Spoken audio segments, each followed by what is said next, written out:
This short guide shows how to buy shares of Laboratoires Euromedis SA, a French medical device and healthcare products company.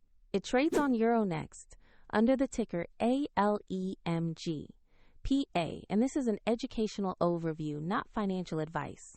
To trade, you must use a broker. I'll use eToro as an example to demonstrate the process. After registering, you will need to verify your account, typically with an identity document, and add funds before you can buy. Use the platform search bar and type the ticker ALEMG.PA to locate the listing. Verify you have selected the correct Laboratoires Euromedis SA share on Euronext before proceeding. On the asset page, review the company summary and the live price chart to confirm the listing details.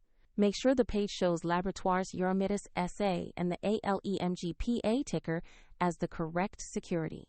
To place an order, click Invest, enter the amount you want to buy, then review and confirm the order details. If the market is closed, the platform will schedule execution when trading resumes, and if you lack funds, eToro will prompt you to add money before the purchase completes. Once the trade executes, your position will appear in your portfolio where you can monitor it. Check the video description for the eToro link to review the platform in detail.